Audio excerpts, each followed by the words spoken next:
سلام دوستان، امروز میخوام شما را با خودم ببرم به دنیای یک وسیله ساده اما شگفت‌انگیز. چیزی که شاید الان جلوی دستتونه ولی هیچ وقت به قدرت پنهانش فکر نکردید.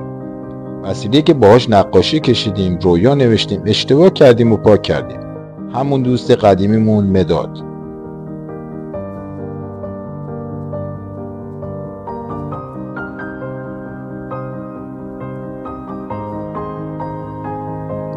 یادت اون مداد سبز تیره‌ای که یه سوسمار طلایی روش چاپ شده بود؟ مدادی که وقتی تو دستت میگرفتی حس میکردی یه چیز خاصه.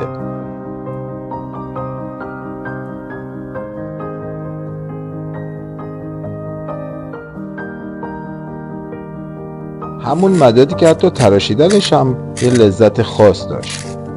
نوکش نرم، بدنش محکم، رنگش کلاسیک و دوست داشتنی بود. اما پشت این مداد به ظاهر ساده یه قصه واقعی و کمتر شنیده شده وجود داره.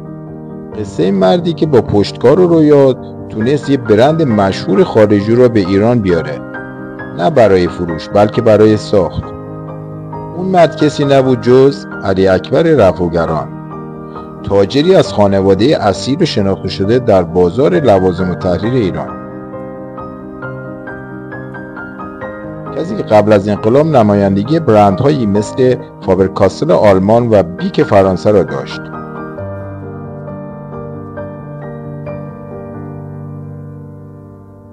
ماجرا از اونجایی شروع شد که در دهه 30 و 40 خورشیدی مدادهای وارداتی با مشکل مواجه شدند.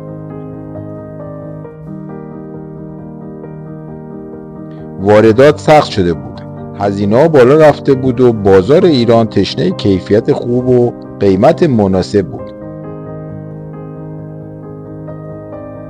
کارخانه‌ای در ایران که مدادهای وارداتی رو بسته‌بندی می‌کرد به خاطر کمبود مواد اولیه و نبود تکنولوژی در آستانه تعطیلی بود. اینجا بود که رفوگران تصمیم گرفت یه تصمیم مهم بگیره. اون به جای وابستگی به واردات رفت سراغ تولید.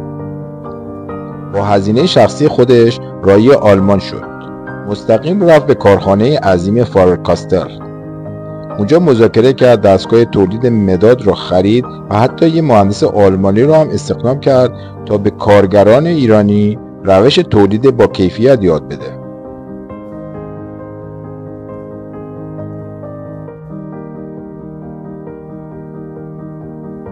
چند ماه بعد خطوط تولید در تهران راه افتادند.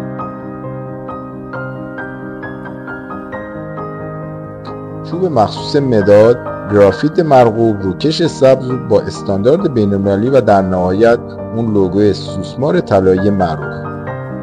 اون مداد دیگر وارداتی نبود. روش با افتخار نوشته شده بود ساخت ایران با کیفیت فابر کاستل.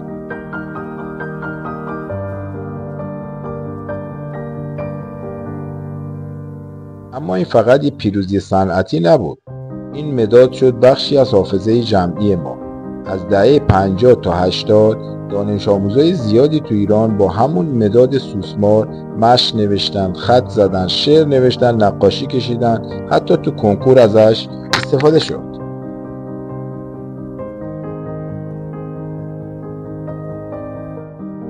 اون مداد فقط یه ابزار نوشتن نبود، یه نماد بود، نماد کیفیت، نماد افتخار، نماد اینکه ما هم میتونیم.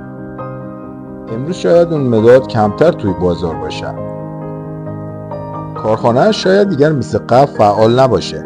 اما اون مرد علی اکبر رفوگران همچنان توی تاریخ صنعت ایران میدرخشه.